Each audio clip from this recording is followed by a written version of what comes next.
Bismillahirrahmanirrahim. Assalamualaikum warahmatullahi wabarakatuh. Alhamdulillahi rabbil alamin. Wabihi nasta'inu ala umuri dunya wad din. Wassalatu wassalamu ala ashrafil anbiya'i wal mursalin wa ala alihi wa sahbihi ajma'in.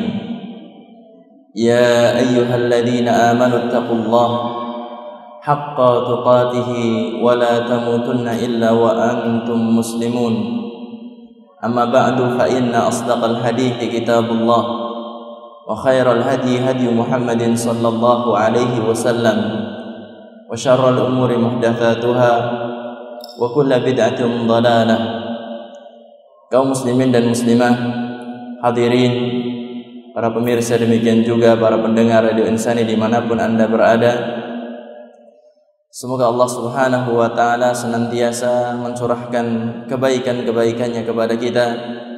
Pada kesempatan malam hari ini Allah Subhanahu wa ta'ala memberikan kesempatan kepada kita menghadiri majelis ta'lim. Kita senantiasa minta kepada Allah, semoga Allah ta'ala berkenan melimpahkan ilmu yang bermanfaat kepada kita semuanya. Amin ya rabbal alamin. Salawat dan juga salam semoga senantiasa terlimpahkan, tercurahkan kepada junjungan kita Nabi besar Muhammad sallallahu alaihi wasallam, keluarganya, para sahabatnya, demikian juga orang-orang yang mengikuti ajarannya. Pada kesempatan malam hari ini kita akan membahas sebuah judul, nilai-nilai tauhid dalam ibadah haji.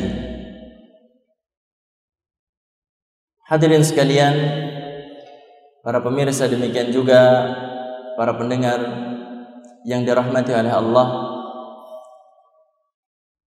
Pada hari-hari ini kita akan menyaksikan sebagian kaum muslimin wajahnya penuh dengan cahaya, wajahnya berbinar-binar, wajahnya begitu indah ketika mereka selesai dari mengerjakan manasik haji. Kebahagiaan yang terpancar dari wajah bukan karena kebahagiaan dikarenakan harta yang dia dapat, bukan karena kesenangan-kesenangan dunia dia dapatkan, tetapi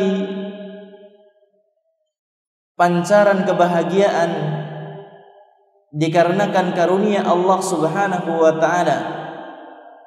Ketika Allah Subhanahu wa ta'ala berikan kemudahan kepadanya untuk menyempurnakan rukun Islam yang kelima. Semoga Allah Subhanahu wa ta'ala menjadikan haji dari saudara-saudara kita menjadi haji yang mabrur, yang diterima di sisi Allah Subhanahu wa ta'ala. Dan bagi saudara-saudara yang belum diberi kemudahan, semoga Allah ta'ala berikan kemudahan pada tahun-tahun yang akan datang. Amin ya rabbal alamin. Kita akan mengenal pada kesempatan malam hari ini tentang nilai-nilai tauhid dalam ibadah haji. Karena sebagian kaum muslimin menyangka bahwasannya ibadah haji itu hanya ritual begitu saja, tanpa ada kaitannya dengan tauhid, mengesahkan Allah Subhanahu wa ta'ala sebagai pondasi daripada agama Islam ini. Hadirin sekalian yang dimuliakan oleh Allah, Ka'bah dibangun oleh Nabi Ibrahim alaihi salam dan putra beliau Ismail alaihi salam. Tujuannya adalah untuk menegakkan tauhid di muka bumi Allah Subhanahu wa ta'ala. Dibangunnya Ka'bah adalah dalam rangka menegakkan tauhid di muka bumi. Allah Subhanahu wa ta'ala menyebutkan apa yang dilakukan oleh Nabi Ibrahim dan Nabi Ismail alaihi salam di dalam surat Al-Baqarah ayat yang ke-127. Allah Subhanahu wa ta'ala berfirman, wa idh yarfa'u Ibrahimul qawa'ida minal baiti wa Ismailu rabbana taqabbal minna innaka antas sami'ul alim. Allah Subhanahu wa taala berfirman, wa idh yarfa'u Ibrahimul al-qawa'ida minal baiti wa Ismail. Dan ketika Nabi Ibrahim dan Nabi Ismail meninggikan pondasi dari Ka'bah. Ketika Nabi Ibrahim dan Nabi Ismail saling bahu-membahu untuk meninggikan bangunan Ka'bah. Setelah selesai darinya, mereka meminta kepada Allah, Rabbana taqabbal minna. Wahai Rabb kami, terimalah dari kami amalan kami ini. Innaka antas sami'ul alim. Sesungguhnya engkau wahai Allah, sesungguhnya engkau ya Allah, as-sami', maha mendengar doa dari hamba-hambamu, permintaan dari hamba-hambamu. Al-alim, yang maha mengetahui apa yang dilakukan oleh hamba-hambamu. Allah Subhanahu wa ta'ala memberikan izin kepada Ibrahim dan kepada Ismail alaihi wassalam untuk membangun sebuah rumah peribadahan yang dikatakan sebagai rumah bangunan pertama kali di muka bumi ini untuk beribadah kepada Allah Subhanahu wa ta'ala. Hal ini sebagaimana disebutkan oleh Allah Subhanahu wa ta'ala di dalam surat Ali Imran ayat yang ke-96. Inna awwala baitin wudi'a lin-nasi lalladzi bi Bakkah mubarakan wa hudan lil alamin. Sesungguhnya rumah bangunan yang pertama kali dibangun ada bagi manusia untuk beribadah kepada Allah Subhanahu wa taala, lalladzi bi Bakkah, yaitu yang ada di Bakkah, yang ada di Makkah, mubarakan, yang di dalamnya terdapat begitu banyak kebaikan, wa hudan lil alamin, dan juga petunjuk bagi seluruh alam. Kebaikan yang ada di dalam Ka'bah, ataupun lebih tepatnya kebaikan yang ada di tanah haram, adalah kebaikan yang sangat luar biasa. Kebaikan yang tidak bisa ditandingi oleh kebaikan-kebaikan yang ada di penjuru ataupun di pojok dunia yang lainnya. Kebaikan yang Allah Subhanahu wa ta'ala telah jadikan tetap ada hingga yaumil akhir nanti. Allah Subhanahu wa ta'ala menyebutkan bahwasanya Mekah sebagai tempat yang penuh dengan keberkahan. Bagaimana tidak? Salat di Masjidil Haram pahalanya sangat besar sekali. Berapa kali lipat? 100.000 kali lipatnya salat di tempat lain. 2 rakaat di sini dengan 2 rakaat di sana beda atau sama? Beda tentunya. 100.000 kalinya pahalanya di sisi Allah Subhanahu wa ta'ala. Ini adalah contoh di antara keberkahan yang ada di dalam Masjidil Haram. Nabi kita Muhammad sallallahu alaihi wasallam menyebutkan sebagaimana di dalam hadis yang di dalam riwayat Ahmad dan juga Ibnu Majah, salatun fi Masjidil Haram afdalu min mi'ati alfi salatin fi ma siwahu. Salat di dalam Masjidil Haram adalah lebih baik 100.000 kalinya jika dibandingkan dengan salat di tempat yang lainnya. Bagaimana tidak berbahagia seorang muslim ketika diberikan kesempatan oleh Allah Subhanahu wa ta'ala untuk salat di Masjidil Haram, bisa langsung menyaksikan Ka'bah, bisa langsung meminum air Zam-Zam setelah selesai dari salat, yang di dalamnya terdapat begitu banyak kebaikan. Kebaikan yang Allah Subhanahu wa ta'ala jadikan dan tetap ada hingga yaumil akhir. Hadirin sekalian yang dimuliakan oleh Allah, setelah Allah Subhanahu wa taala menyebutkan bahwasannya Makkah adalah tempat yang penuh dengan keberkahan, Allah taala menyebutkan hudal lil alamin. Demikian juga sebagai petunjuk bagi seluruh alam semesta ini. Pada ayat yang setelahnya, ayat yang ke-97 di surat Ali Imran, Allah taala menyebutkan fihi ayatum bayyinatum maqamu Ibrahim wa man dakhalahu kana amina. Allah Subhanahu wa taala menyebutkan fihi, di Makkah ini, di Masjidil Haram ini ada ayatum bayyinat, ada tanda-tanda yang sangat jelas sekali. Apa di antara tanda-tandanya? Maqamu Ibrahim, maqam Ibrahim. Maqam Ibrahim bukan kuburan Nabi Ibrahim. Sebagian orang salah memahami, katanya di dalam Islam tidak boleh membangun kuburan di dalam masjid ataupun masjid di atas kuburan. Tetapi ternyata di Masjidil Haram ada makam Ibrahim. Bagaimana ini katanya? Yang dinamakan dengan makam Ibrahim dijelaskan oleh para ulama adalah batu di mana Nabi Ibrahim berpijak kepadanya ketika membangun Ka'bah. Dan sampai sekarang ini masih ada. Dahulunya makam Ibrahim itu menempel kepada Ka'bah. Kemudian di zaman Umar bin Khattab radhiyallahu taala anhu dijauhkan dari sisi Ka'bah dan disetujui oleh para sahabat yang lain. Dan sampai zaman kita sekarang ini makam Ibrahim masih ada terletak dan sebagai sesuatu yang tidak mungkin bisa disingkirkan lagi dari sisi Ka'bah. Hadirin sekalian, para pemirsa, demikian juga para pendengar Radio Insani dimanapun Anda berada. Jadi sekali lagi bahwasanya makam Ibrahim bukan apa tadi? Bukan kuburan. Tetapi makam Ibrahim adalah apa? Tempat berpijaknya kaki Nabi Ibrahim ketika membangun Ka'bah.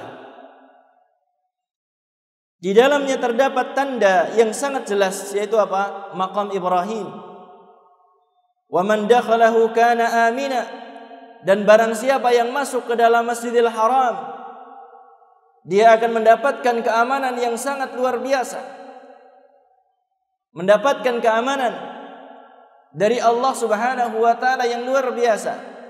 Tidak sebagaimana keamanan di tempat-tempat yang lain. Keamanan yang ada di Makkah ini adalah pengkabulan dari doa Nabi Ibrahim kepada Allah Subhanahu wa taala, yang Allah Subhanahu wa taala menyebutkan dalam dua tempat doa Nabi Ibrahim meminta kepada Allah agar dijadikan Makkah ini sebagai tempat yang penuh dengan keamanan. Yang pertama, Allah taala berfirman di dalam surat Al-Baqarah ayat yang ke-126. Wa idz qala Ibrahim rabbi ja'al hadza baladan amina ila akhir al-ayah. Dan ketika Ibrahim berdoa meminta kepada Allah, jadikanlah negeri ini negeri yang aman, negeri yang damai, negeri yang tentram. Warzuq ahlahu minat thamarat, dan berikanlah rizki para penduduknya dari buah-buahan, sampai akhir ayat. Pada ayat yang lain di dalam surat Ibrahim ayat yang ke-35. Ibrahim ayat yang ke-35. Allah taala menyebutkan wa idz qala Ibrahim rabbi ja'al hadzal balada amina wajnubni wa baniya an na'budal asnam. Dan ketika Ibrahim berdoa kepada Allah, rabbi ja'al hadza baladan amina, jadikanlah negeri ini sebagai negeri yang aman. Kemudian setelah meminta kepada Allah untuk menjadikan Makkah ini sebagai negeri yang aman, Nabi Ibrahim meminta kepada Allah, wajnubni, jauhkanlah aku, wa baniya, dan anak keturunanku, an na'budal asnam, dari beribadah kepada berhala. Nabi Ibrahim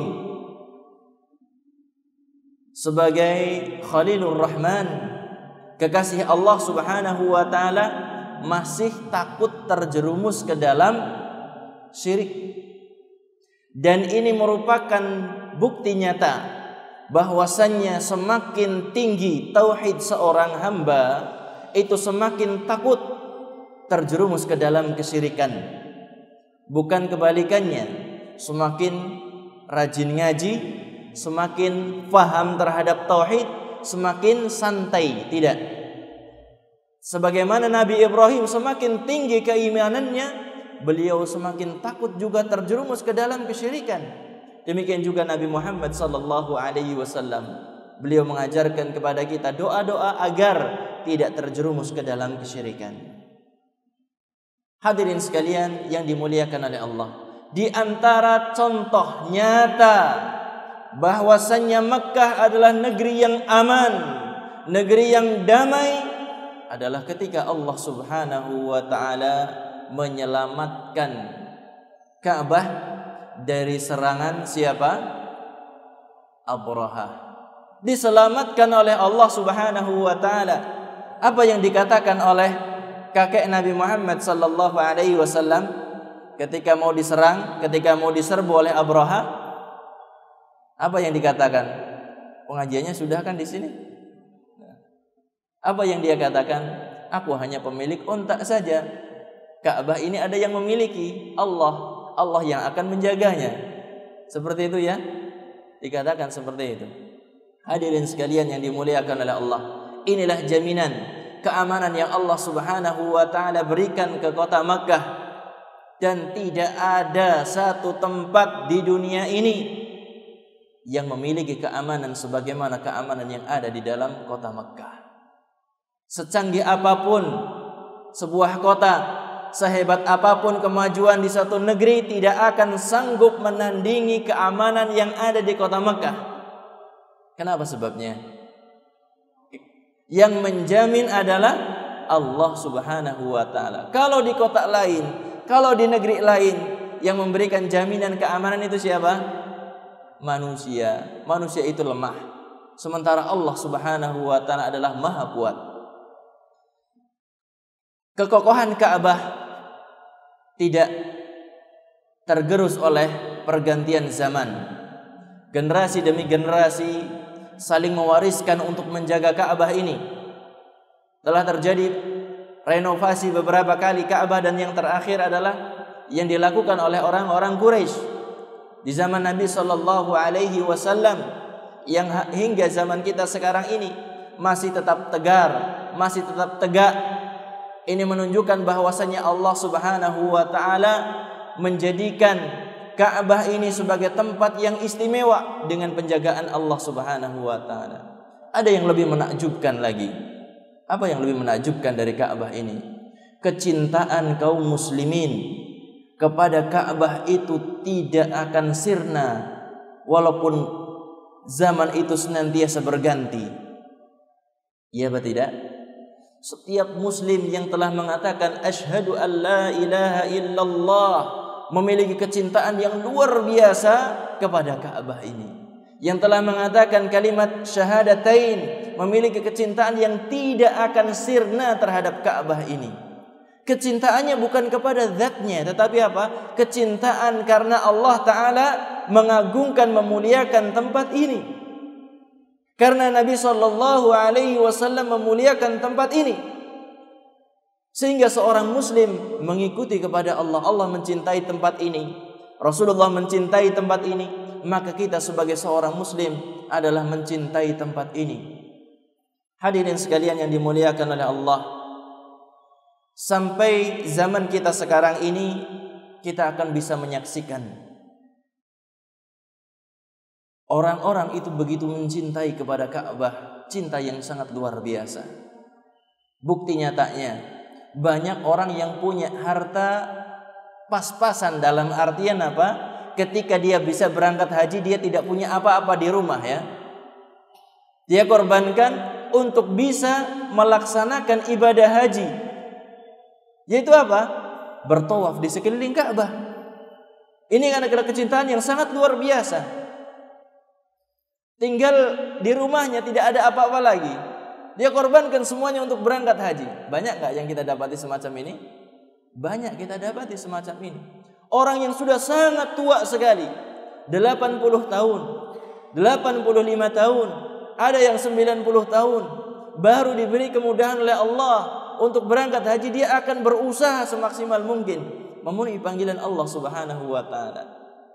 Kecintaan yang ada di dalam dada setiap muslim adalah kecintaan yang luar biasa kepada Ka'bah al-Musyarrafah yang dimuliakan oleh Allah Subhanahu wa taala.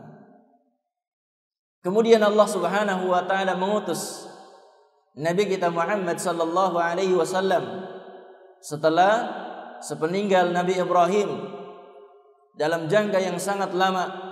Kemudian Ka'bah tercampuri dengan berbagai macam bentuk kesyirikan kepada Allah Subhanahu wa taala. Dibangun di sekeliling Ka'bah berhala-berhala yang jumlahnya sangat banyak. Kemudian Allah taala berkehendak dengan hikmahnya mengutus Nabi Muhammad sallallahu alaihi wasallam untuk menegakkan tauhid. Apa yang dikatakan dalam dakwah beliau, qulu la ilaha illallah tuflihu. Ucapkan la ilaha illallah, bahwasanya tidak ada sembahan yang benar, yang berhak diibadahi kecuali Allah Subhanahu wa taala, niscaya kalian akan beruntung. Nabi kita Muhammad sallallahu alaihi wasallam juga menyerukan, wa'budullaha wa la tusyriku bihi syai'a. Ibadahlah hanya kepada Allah dan janganlah menyekutukan Allah dengan sesuatu pun. Ini yang menjadi dakwah Nabi kita Muhammad sallallahu alaihi wasallam, mengembalikan manusia, mengingatkan manusia semuanya untuk kembali kepada syariat, kepada ajaran Nabi Ibrahim alaihi salam. Dan ketika Nabi Muhammad sallallahu alaihi wasallam berpisah dengan umat ini, berpisah dengan kehidupan dunia, beliau sallallahu alaihi wasallam telah menjelaskan seluruh syariat agama ini. Beliau sallallahu alaihi wasallam bersabda dalam hadis yang diriwayatkan oleh Imam At-Tabarani, "Taraktukum 'alal bayda lailuha kanahariha la yazighu anha illa halik." Kata beliau sallallahu alaihi wasallam, "Taraktukum, aku telah meninggalkan kalian wahai umatku, 'alal bayda, pada sesuatu yang terang benderang, yang putih bersih, lailuha kanahariha, malamnya seperti siangnya." Kata Rasulullah, ketika beliau meninggalkan umat Islam ini, agama telah dijelaskan semuanya, tidak ada yang tersisa sedikit pun. Semuanya telah jelas, malamnya seperti siangnya. La yazighu anha illa halik, dan tidak ada yang berpaling darinya melainkan dia akan binasa. Hadirin sekalian yang dimuliakan oleh Allah, di antara yang sangat jelas adalah syariat tauhid.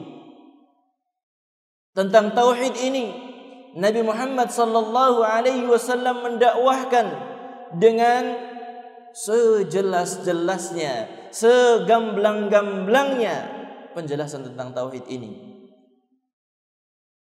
10 tahun lebih di Mekah mengajak manusia kepada tauhid, dan ketika di Madinah beliau mengajarkan syariat dan masih menanamkan tauhid ke dalam diri para sahabat radhiyallahu taala anhum jami'an. Sehingga maka benarlah apa yang dikatakan oleh Nabi sallallahu alaihi wasallam, beliau meninggalkan umat Islam di atas cahaya yang terang benderang. Sangat jelas sekali syariat Islam ini. Allah Subhanahu wa taala berkenan dengan kedatangan beliau Nabi kita Muhammad sallallahu alaihi wasallam untuk menghilangkan seluruh kesyirikan di kota Mekah secara khusus dan di Jaziratul Arab secara umum.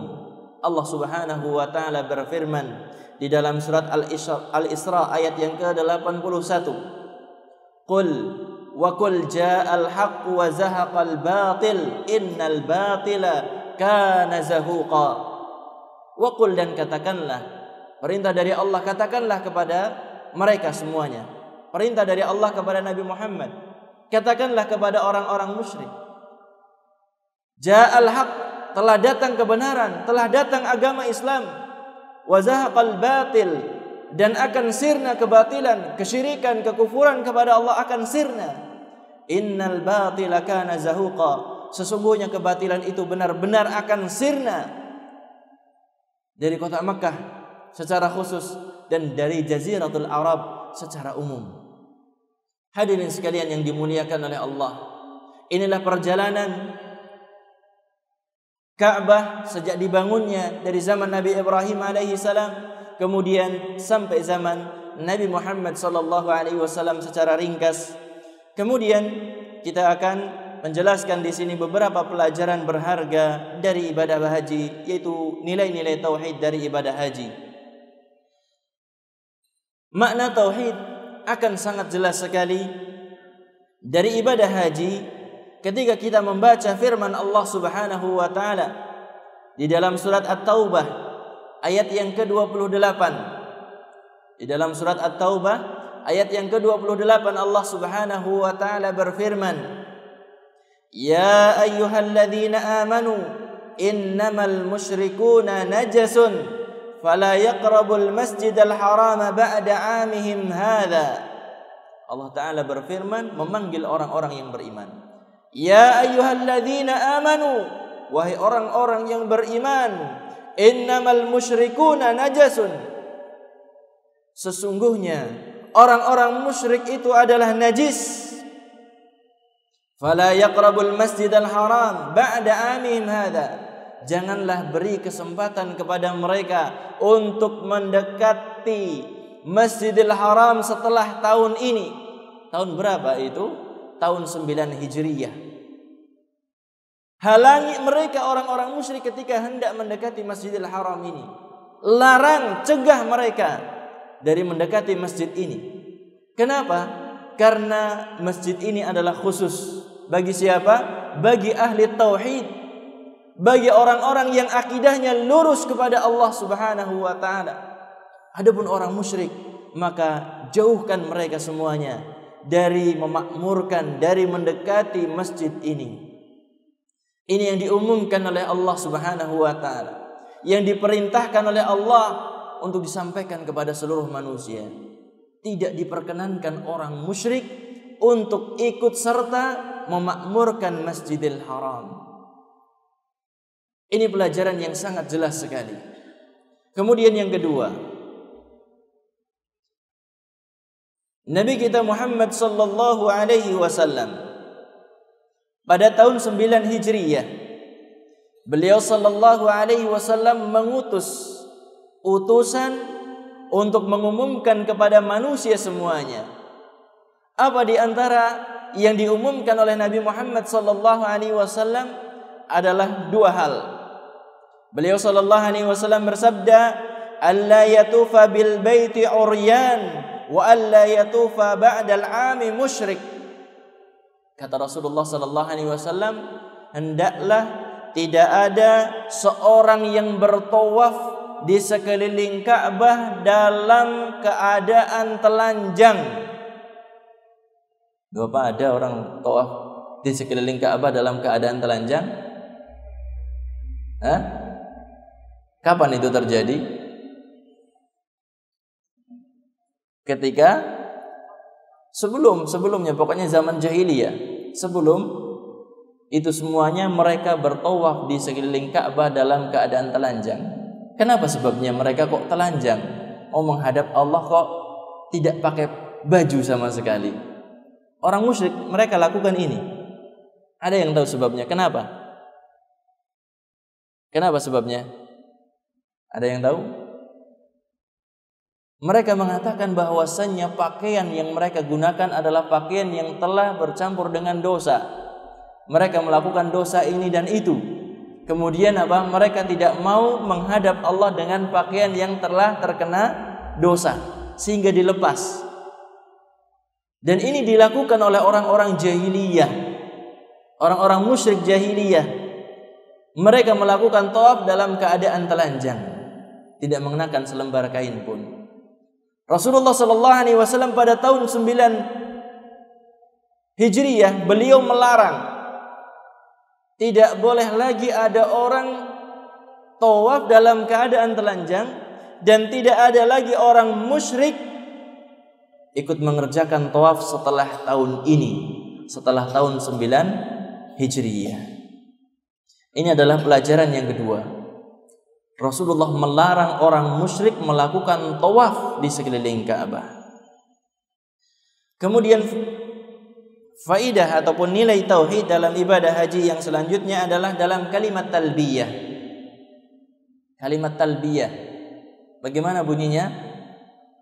Yang belum melaksanakannya insyaallah sudah pada hafal.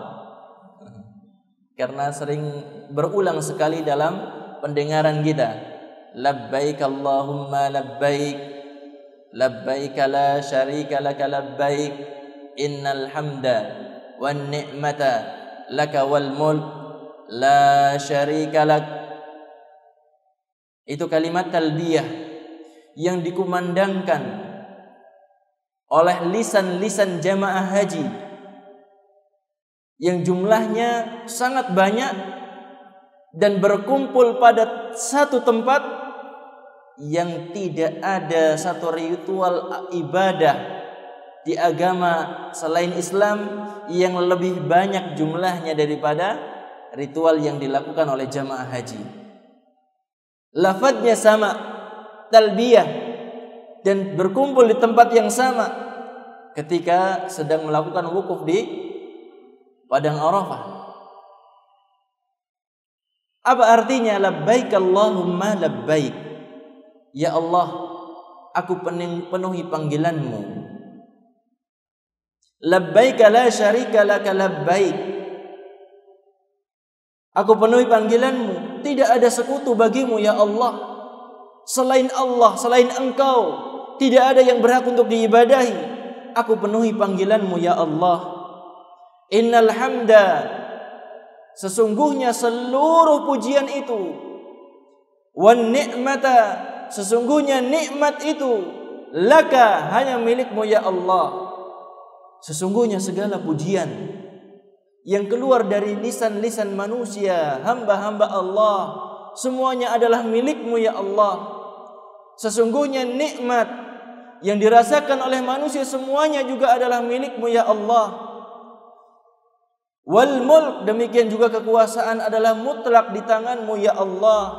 La syarikalak, tidak ada sekutu bagimu ya Allah.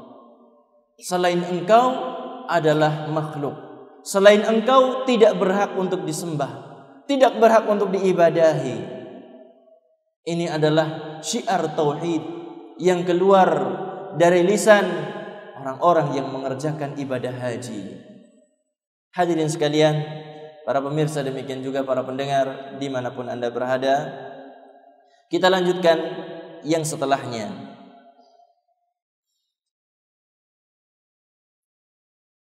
Nilai tauhid dari ibadah haji yang setelahnya, yang keberapa sekarang? 4. 2 rakaat setelah tawaf. Tawaf itu, sekali tawaf itu 7 kali putaran Ka'bah. Dimulai dari Hajar Aswad, kemudian berputar mengelilingi Ka'bah sekali, berakhir di Hajar Aswad, kemudian sampai 7 kali putaran. Setelah 7 kali putaran disyariatkan untuk mengerjakan salat 2 rakaat. Di mana dikerjakan salat ini? Di belakang maqam Ibrahim. Kalau gambarannya meja ini sebagai Ka'bahnya, sebelah sini adalah Hajar Aswad, sebelah sini ada maqam Ibrahim. Setelah 7 kali putaran tawaf, kemudian disyariatkan untuk mengerjakan salat 2 rakaat di belakang maqam Ibrahim ketika diberi kemudahan oleh Allah Subhanahu wa taala. Tentunya kalau musim haji kayaknya sangat berat sekali untuk melakukan itu. Karena apa? Untuk masuk ke pelataran Ka'bah saja yang masih sehat-sehat ini hanyut seperti terbawa oleh arus banjir yang sangat deras. Akan merasakannya, yang pernah datang ke sana insyaallah akan merasakan. Pada hari-hari ketika jamaah haji sudah berkumpul di Makkah semuanya, subhanallah, begitu berat sekali untuk turun ke pelataran mendekati ke Ka'bah. Berat sekali untuk bisa berjalan di sana. Kita berjalan itu seperti terbawa arus, tanpa pernah kita kayak mengeluarkan tenaga. Terbawa begitu saja. Ketika diberi kemudahan, maka salatlah dan jadikan makam Ibrahim ini sebagai antara dirinya dengan Ka'bah. Kalau mampu, tetapi kalau tidak mampu, maka salatlah 2 rakaat dimanapun selama masih di dalam Masjidil Haram. Apa yang dibaca di dalam 2 rakaat ini? Pada rakaat pertama membaca Al-Fatihah. Rakaat pertama membaca Al-Fatihah dan Al-Kafirun. Rakaat yang kedua membaca Al-Fatihah dan Qul huwallahu ahad. Ada apa dengan surat Al-Kafirun ini? Surat Al-Kafirun adalah pengumuman dari setiap muslim bahwasannya agama kita adalah berlepas diri dari agama orang-orang kafir. Pengumuman dari setiap ahli tauhid bahwasannya ajarannya, akidahnya adalah beda dengan akidah orang-orang musyrik. Tegas-tegasan. Kami tidak beribadah kepada sesembahan kalian, dan kalian sekali-kali tidak beribadah kepada sembahan kami. Demikian juga pada surat Al-Ikhlas, Qul huwallahu ahad, adalah pengumuman dari seorang muslim bahwasanya Allah Subhanahu wa taala adalah Maha Esa, Maha Tunggal dalam uluhiyahnya, dalam rububiyahnya, dalam nama dan juga dalam sifat-sifatnya. Hadirin sekalian yang dimuliakan oleh Allah, ini adalah syariat yang sangat agung. Tauhid di dalam ibadah haji. Kita lanjutkan yang setelahnya. Yang kelima, doa pada hari Arafah. Hari Arafah adalah hari yang paling mulia dalam 1 tahun, sehingga kebaikan-kebaikan begitu banyak di dalamnya, karena bertepatan dengan wukuf di Arafah.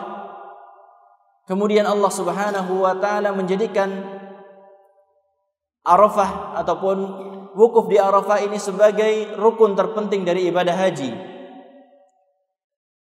Nabi kita Muhammad sallallahu alaihi wasallam bersabda dalam hadis yang diriwayatkan oleh Imam At-Tirmidzi dan juga yang lainnya, beliau bersabda, khairud du'a du'a'u yaumi Arafah.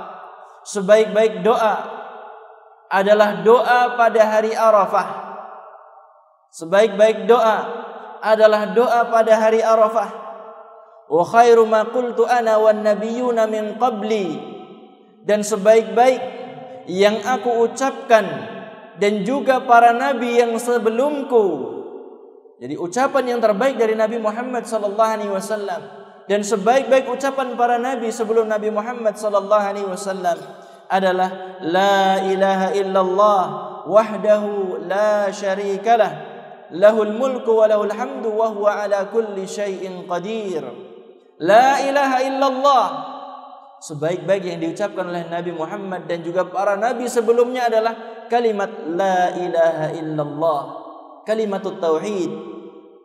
Wahdahu la syarikalah, tidak ada sekutu bagi Allah Subhanahu wa taala. Lahul mulku wa lahul hamdu, milik Allah semata kekuasaan, milik Allah semata seluruh pujian. Wa huwa ala kulli syai'in qadir, dan dialah Allah Subhanahu wa taala maha kuasa atas segala sesuatu. Syiar tauhid sangat nampak di dalam ibadah haji, sebagaimana yang telah kita sebutkan beberapa hal yang sangat jelas sekali tentang syiar dari tauhid di dalam ibadah haji, nilai-nilai tauhid dalam ibadah haji. Ada beberapa tadi yang kita sebutkan, 5. Kita ulangi. Yang pertama tadi apa? Allah Ta'ala melarang orang-orang musyrik masuk ke dalam Masjidil Haram. Melarang. Kemudian yang kedua, Nabi Muhammad sallallahu alaihi wasallam juga melarang orang-orang musyrik melakukan tawaf di sekeliling Ka'bah. Kemudian yang ketiga, kalimat talbiyah, kalimat tauhid yang sangat nampak sekali. Kemudian yang keempat, salat 2 rakaat, di mana seorang membaca di rakaat pertama Al-Fatihah dan Al-Kafirun, di rakaat kedua membaca Al-Fatihah dan al-ikhlas. Kemudian yang kelima yang dikatakan sebagai ucapan terbaik yang diucapkan oleh Nabi Muhammad sallallahu alaihi wasallam dan juga para nabi adalah la ilaha illallah wahdahu la syarikalah lahul mulku wa lahul hamdu wa huwa ala kulli syai'in qadir. Hadirin sekalian yang dimuliakan oleh Allah, inilah beberapa nilai-nilai tauhid yang bisa kita ambil dari ibadah haji. Semoga Allah Subhanahu wa taala menerima ibadah saudara-saudara kita. Demikian juga memberikan kemudahan kepada kita semuanya yang mungkin belum pernah melaksanakan ibadah haji agar diberi kemudahan oleh Allah Subhanahu wa taala pada hari-hari yang akan datang. Tanamkan keinginan untuk berangkat haji. Jangan sampai kita menyerah. Belum apa-apa sudah mengatakan saya enggak mungkinlah melaksanakan ibadah haji. Jangan mengatakan semacam itu. Bagi Allah begitu mudah. Walaupun di pandangan kita begitu berat, begitu mahal, begitu tidak mungkinlah bagi kita, tetapi bagi Allah itu begitu mudah sekali untuk memberangkatkan seorang hamba untuk sampai ke tanah suci, untuk melaksanakan manasik haji. Semoga Allah Subhanahu wa taala memberikan kemudahan kepada kita semuanya. Amin ya rabbal alamin. Sampai di sini apa yang bisa saya sampaikan, kurang lebihnya mohon maaf. Terima kasih atas perhatian dan juga kebersamaannya. Kita akhiri dengan subhanakallahumma wa bihamdika asyhadu an la ilaha illa anta astaghfiruka wa atubu ilaik. Wassalamualaikum warahmatullahi wabarakatuh.